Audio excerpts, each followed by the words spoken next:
বড়দের আমার আন্তরিক শ্রদ্ধা জানাই এবং সমবয়সী ও ছোটদের শুভেচ্ছা অভিনন্দন। কস্তুরী আজকে অফিসিয়ালি পথ চলা, এর আগে ওরা অনেক অনুষ্ঠান করেছে, যদিও রীতিনন্দী তার কর্ণধার আমার বন্ধু, সামনে আমার এক গুচ্ছ বন্ধু, মানে কাকে বলি আর কাকে বলি না এরকম অবস্থা।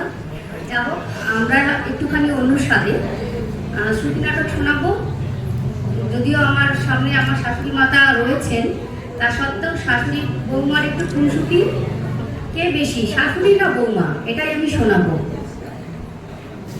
আমার সঙ্গে অভিনয়ে মধুমিতা রায়, আমার শাশুড়ি, এখন অভিনয়ে আমি তার বৌমা।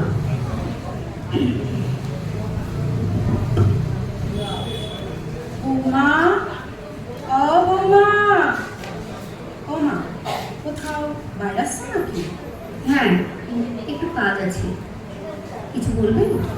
আজ তো রোববার, আজ তো তোমারই তো রোববার কোনো কাজ করতে পারে না? না, কইছিলাম কি সারা সপ্তাহে তো তোমার অফিস। যা বলবার তাড়াতাড়ি বলুন, অত ভূমিকা করার দরকার নেই। না, সেই রকম কিছুই নয়। তুমি এত রাত কইরা অফিস থেকে ফিরো, তো আপনার খিদে পেয়ে যায়, রান্না তো করাই থাকে, ফ্রিজ থেকে নিয়ে গরম করে খেয়ে নেবেন। নিজের খাওয়ানোর কথা কইতাছি না, তাহলে আসলে নতুন জায়গা কিনা আমরা সবই তো আইছি। ফ্ল্যাটের লোকেরা আপনার কানে কানে এসে বলেছিল, তোমার বৌমা অত রাত করে বাড়ি ফিরে তুমি একটু করকে দিতে পারো না, তাই আপনি আমাকে করকে দিতে এলেন। ওইভাবে কথাটা কইতাছো কেন বৌমা? তাহলে কিভাবে বলবো? ফ্ল্যাটের লোকদের একটু জিজ্ঞেস করে আসবেন। তাছাড়া তোমার পোশাক আশাক, যেমন এই হাইট কাটা জামা, আপনিও তো এই গরমে হাত কাটা পড়ে আছেন মা। আমার আর তোমার বয়স কি এক হইল? সে কি, বয়স করে তো রুচিশীল পোশাক পরবে, আমরা তো তাদের দেখেই শিখবো। আপনি তো কতদিন বাথরুম থেকে গামছা গায়ে দিয়ে বেরিয়ে আসেন, এবার থেকে তাহলে আমিও তাই আসবো। না, আমি বোধহয় তোমারে ঠিক বুঝাইতে পারতেছি না।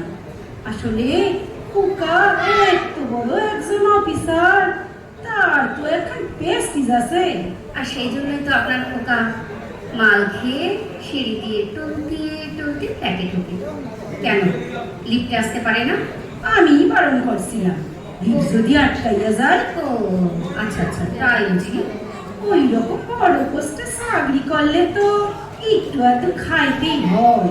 আপনার খোকার বউ কম কিছু পোস্টে চাকরি করে না মা, তাহলে এবার থেকে আমিও মাঝে মাঝে। না না বৌমা, ওই কাজটি তুমি করো না। ভয় নেই, লিফটে আসবো না, সিঁড়ি দিয়ে টলতে টলতে আসবো। আমি জানি তোমার মুখের কোনো লাগাম নাই দেখি। একদিন খাবেন মা, নিয়ে আসবো আপনার জন্য। হুঁ, তোমার বাবা জীবন ভোর আমার এক ফোঁটাও খাওয়াইতে পারে নাই। বাবা মা খেতেন? ওই মাইনের দিন একটু আধটু। এই কথাটা যেন খোকারে কইতে যেও না। আমিও একার দিন খেলে খোকাকে যেন বলবেন না। আপনার দুধের তো দিন রাত খায়। ও না গো, এসব কারণ সেবা। আপনি না হয় অকারণ সেবাই করলেন। একটু সংসারের দিককা মন দাও দেখিনি, শুধু টেহা টেহা করলেই চলবো। 4 বছর হইল গে তোমাকে বিয়া হয়েছে, এখনো পর্যন্ত কেউ হামাগুড়ি দিল না। আপনি হামাগুড়ি দিন না মা, ঘরের মেঝেটা মুছলেও তো হামাগুড়ি দেওয়া হয়। 4 বছরে একটা বাচ্চা হয় না? আপনার তো মা 65 বছরে দাম্পত্য জীবন, একটি মাত্র খোকা, আমারও তাই হবে। তোমার মতো না স্কালকার বউ রকম সকম ভালো লাগে না। খোকারে কমু আমার বৃদ্ধাশ্রমে পাঠাইয়া দিতে। আশ্রমে থাকবেন? আশ্রমিক হবেন? জানেন তো, যারা শ্রম করে খায় তারা শ্রমিক, আর যারা বিনা শ্রমে খায় তারা আশ্রমিক। ও কমই তো, আমি তো বিনা পরিশ্রমে তোমাকে সংসারে খাই। তবেই আমি কাশি বাসি চইলা যেতাম। নেহাতি খোকা আমার রত্ন তুল্লা ছেলে, তাই পইরা পইরা তোমার মুখ সানটা শুনতেছি। হে ভগবান, ছেলেগুলো একটু দেখলে শিখুন মা, সবসময় বই দোষ ধরবেন না। ছেলে বাপকে বাড়ি দিবে, কোনো দোষ নেই। উঁচু পোস্টে কাজ করে তো ওরকম একটু একটু হয়। ছেলে বাড়ির কোনো নিয়ম মানবে না, ঠাকুর ঘর মানবে না, জিনিসপত্র সব ছড়িয়ে ছিটিয়ে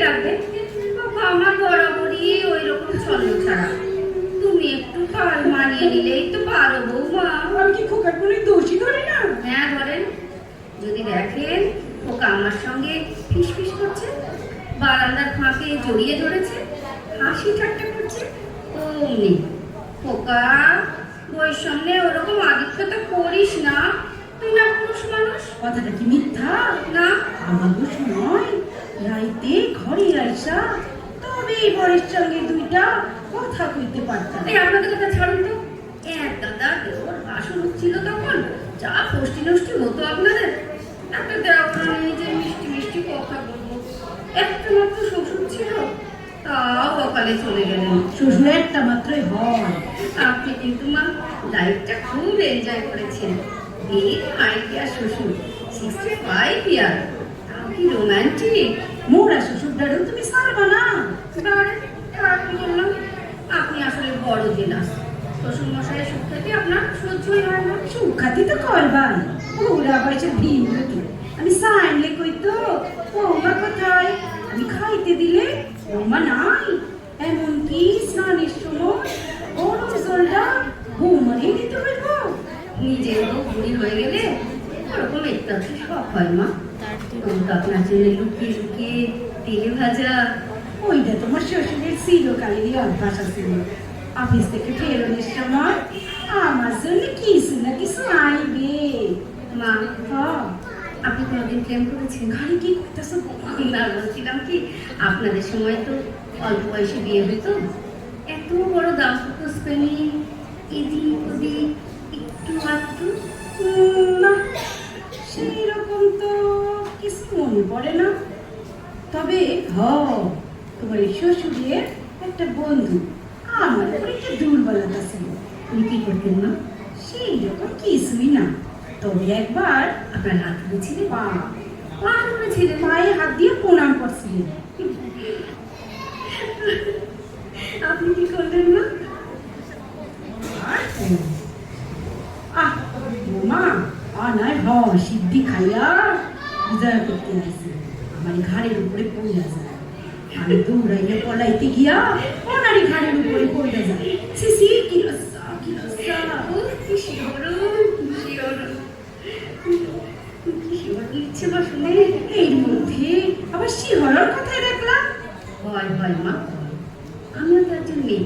এই দেখুন না, কাল অত রাতে আমি আর আমার বস শোভা যখন লিফটে নামছি, হঠাৎ আমার লোডশেডিং। লিফটের মধ্যে খুব অন্ধকার। আমি তো ভয়ে সবকে একদম ছড়িয়ে ধরেছি। তোমার লজ্জা করলো না? কি করবো, ভয় করলো যে। তারপর 1 মিনিটের মধ্যে আলো এসে গেল। 1 মিনিট হুম মানে 60 সেকেন্ড? হুম ওখানে কইছো? না, আপনি জানেন কি, একথা ওকে বলা যায়। আপনি বলেছিলেন কর্তার বন্ধুর ঘাড়ের উপর পড়লেন যখন। যাই কও বৌমা, তোমার দিনকালটা ভালো না। তুমি কোথায় থামতে হয় জানো না। প্রবলেমটা ওখানেই মা, আপনারা কোথায় শুরু করতে হয় জানতেন না। আপনাদের ইচ্ছে অনিচ্ছে কোনো দান দেওয়া হতো না, তাই আপনাদের পুরুষ দেবতাটির উপরে নির্ভর করতে হতো। 1000 টাকা ঝাড় বাকি নিচে স্বামীদের রাত কাটতেন, আর আপনারা লণ্ঠন জেলে সারা রাত অপেক্ষা করতেন। পরনে ঢাকায় শাড়ি, কপালে সিঁদুর। সারাটা দিন আমার একা একা কি কইরা কাটবে বৌমা? টিভি দেখুন, ফ্যাশন প্যারেড করুন, ইন্টারনেট করুন মা। বয়সটা ভুলে যান, প্রতিটি মুহূর্তে নিজেকে বাঁচিয়ে তুলুন। আসুন না, আজ তো আপনার ছেলে বাড়ি নেই। আসুন না, আজ আপনাকে একটা হামি খেয়ে বেরোই।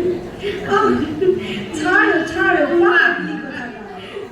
মা, আমার গাড়ি এসে গেছে, বেরোচ্ছি। হ্যাঁ হ্যাঁ, যাচ্ছি যাচ্ছি। দুগ্গা